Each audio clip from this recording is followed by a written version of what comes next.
News 5 is committed to following through on the stories that matter to you and your family, and that includes changes in our schools.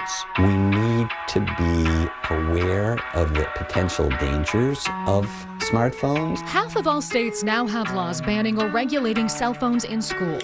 Those notifications make it nearly impossible for students to focus and to learn. It's the biggest distraction, I think, from learning. It's the biggest hindrance to learning. Last year, Ohio required all districts to have a policy in place by this July to limit their use. They truly do need to be removed from our classrooms in Ohio. We've been following the story of one school that already had a plan in place. I'm more focused in class. I feel like I got more work done this year than last year. It really brought academics to a focus.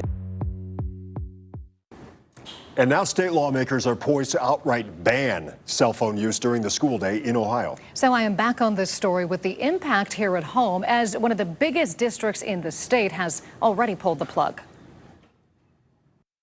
Laura Crocker is a problem solver. So what do you love teaching?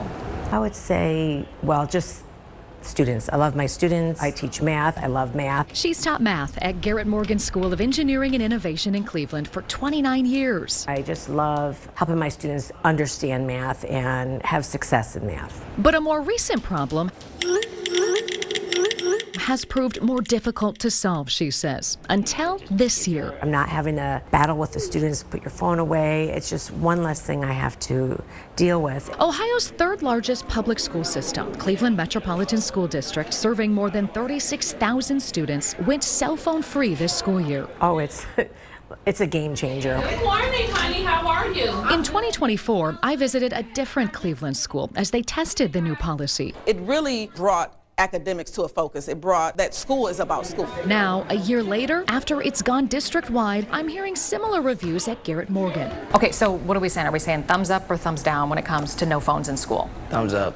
Juniors Nia Sims and Jalen Burford tell me while not all the nearly 430 students at their school feel the same, and they too miss their phones at times, they think the pros outweigh the cons. Last year, I always used to be on my phone, so my grades were kind of not good. But this year, since I don't have it, I don't have many distractions, so my grades have improved a lot. And it's not just academics. People have interacted with each other more. You see it at lunch, or hear it, rather, say administrators. It's loud, different than before. I don't know, because we're not just sending texts every day or like all throughout the day. We're actually having like actual conversations and laughing a lot more and stuff like that. They're being kids again, and that's what I appreciate. Principal Quentin Davis says he believes no cell phones in schools has attributed to an increase in state testing scores this year, fewer failed courses, and fewer conflicts between students. Our referrals for discipline and behaviors are down because a lot of that was being compliant, not bringing out the phone, not being on the phone. Every morning, students place their phone and name card into a zip-up pouch that's then put into a bin corresponding to their final period, where it's returned before dismissal. Thank you. Principal Davis showed me the secret locked room where they keep upwards of 315 phones a day. He says they pivoted from the popular Yonder pouches because kids found ways around the magnetic locks. He says the phone collection process took a few weeks to work out. So now it's just kind of like second nature. It is. It's pretty easy. He says while kids have tried using burner phones or hiding them in food, for the most part, everyone, including parents, understand the system and are on board. He says should there be an emergency, they have a procedure to get kids their phones, and the district has a way of contacting parents quickly. As long as the district and schools are on the same page, it's something that can be implemented very well. And we're an example of that. But kids are smart. And our kids are innovators. So they find ways.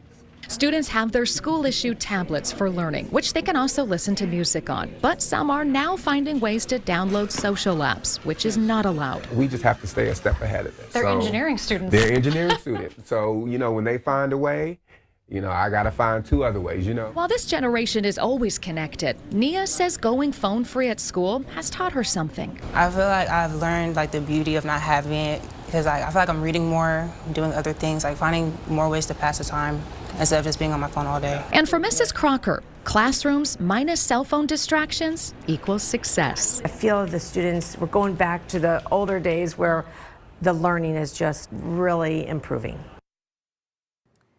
And in a statement, CMSD officials call the first year of being cell phone free a success, noting the reduction in phone-related distractions in the classroom. And they expect the policy will only become more effective, they say, as it becomes the norm each school year. They find a way. I got to find two other ways. That was great. Should Senate Bill 158 become law, the use of cell phones would be banned in every Ohio public school starting this fall. There would be exceptions, of course, including special learning programs, health concerns, and emergencies. And the measure has passed the Senate. It is now in the State House, and Governor DeWine has already voiced his support.